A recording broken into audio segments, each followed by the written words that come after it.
After shooting 26 more free throws than the Golden State Warriors in Game 1, the Los Angeles Lakers saw that disparity even out in Game 2, shooting just 17 free throws on the night to the Warriors' 16 after a first half that saw them take just 4 trips to the charity stripe.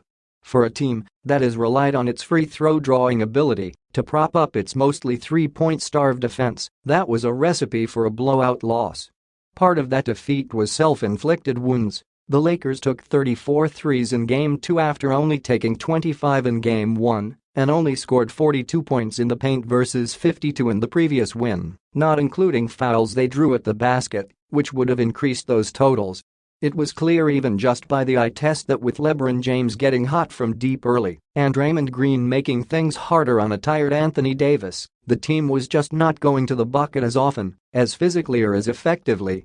However, it was also evident that the team was not exactly thrilled with the whistle they got. Whether it was assistant coach Phil Handy drawing a technical foul from the bench in the first half or LeBron James getting one for arguing a call for an extended period in the third quarter, the team was pretty obviously unhappy about the calls in Game 2. Darko Milicic, super hyped prospect, NBA journeyman, infamous bust. Maybe you know Darko Milicic as a world-famous NBA draft bust, but what does it take for someone to get that label? What was Milicic's career actually like? What created the hype that rendered that career a disappointment?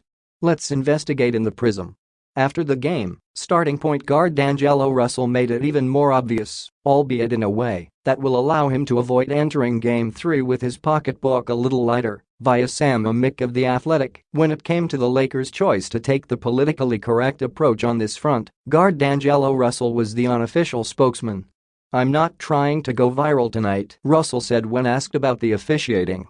"On one hand, I appreciate the Lakers having the self-awareness to not pull a Monty Williams and publicly grouse to the league in an attempt to get more free throws.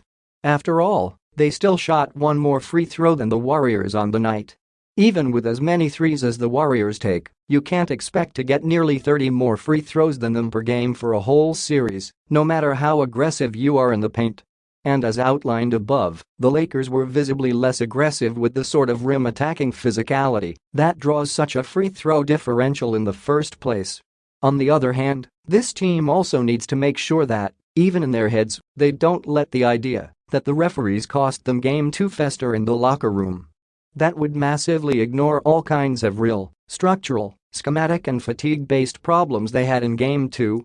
If they felt they simply deserved a few more free throws, fine. Every team probably does, after every game, and especially so after a loss. The Lakers can't control the whistle, though. What they can control are the habits that lead to that advantage. So hopefully with a day to regroup, tune up their defensive coverages and focus on how to get the ball going to the rim again more effectively against the Warriors' adjustments, they can get back to the type of basket-seeking attack that makes this matchup such a compelling stylistic clash.